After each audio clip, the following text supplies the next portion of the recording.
បាទសួស្តីបងប្អូនទាំងអស់គ្នាថ្ងៃនេះខ្ញុំមានម៉ាស៊ីនកោពមាត់2 3 model ណែនាំជូនបងប្អូនប្រើបងប្អូនណាសិតសឹងជាប្រភេទ mode ដែលកំពុងតែពេញនិយមហើយ mode ថ្មីហើយជាពិសេសហ្នឹងគុណភាពគឺមួយដល់មួយប្រភេទហ្នឹងជាពិសេសបងប្អូនទិញឥឡូវហ្នឹងយើងមានការ promotion ពិសេសជូនណាបងប្អូនទិញឈុតមួយណាក៏ដោយយើងមានការបញ្ចុះតម្លៃ 50% ជូន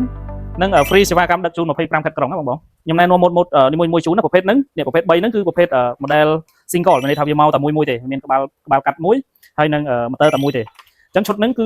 ស័ក្តិសមសម្រាប់បងដែលយកទៅឈូសពុកមាត់ឬសរីជើងសក់ឲ្យបានណាជាពិសេសគឺតម្លៃធូរថ្លៃជាងគេមកម៉ូតបន្ទាប់ជាប្រភេទម៉ូតជាមកជាឈុតហ្នឹងបងឈុត3 in 1គេមានពីរឈុតប្រភេទឈុតទី1និងប្រភេទឈុតទី1គឺ motor របស់វាអត់មានបង្ហាញនៅភាគរយថ្មទេតែសម្រាប់ឈុតទី2គេមកជាមួយនឹងនេះភាគរយថ្មហើយថ្មយ៉ាងធំជាងបន្តិចណាម៉ូតហ្នឹងគឺជា model 3 in 1បងណានេះខាងក្រោយនេះយើងបើកសម្រាប់កាត់បានមុនយើង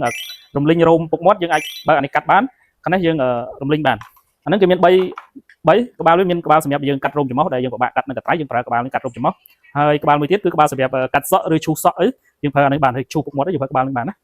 ពុតចុងក្រោយបងប្អូនណានេះជាប្រភេទឈុតធំហ្នឹងគឺជាប្រភេទ motor ខ្នាតយ៉ាងធំហើយគេមកជាមួយនឹងក្បាលកាត់ចំនួន5ក្បាលកាត់ចំនួន5នឹង 5 in 1ណាបងប្អូនម៉ូតនេះលយមែនទេបងប្អូនយើងអាចសាកថ្មជាមួយនឹងដុំនេះផ្ទាល់ក៏បានឬក៏យើងដកអញ្ចឹងមក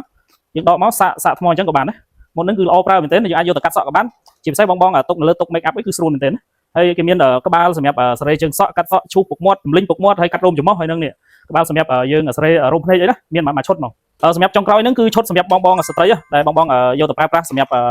នេះអានេះ 5 in 1បងប្អូនគេមានមុខងាររហូតដល់15មុខអាហ្នឹងមុខងារសម្រាប់យើងកាត់រោមឬរំលីងរោមដៃរោមជើងអីបានល្អមែនទែនហើយនេះគេមានមុខងារមួយទៀតគឺសម្រាប់កាត់នឹងកោរោមច្រមុះនេះណាហើយមួយនេះគឺសម្រាប់រំលីងរោមដៃរោមជើងបានដូចគ្នាល្អប្រើដូចគ្នាហើយមួយនេះសម្រាប់យើងកាត់រោមមតសៃគេអាចកាត់បានណាមួយហ្នឹងគឺសម្រាប់យើងកាត់រោមដៃរោមជើងដូចគ្នាហ្នឹងយើងកាត់យើងឈូសឲ្យបានដូចគ្នាណា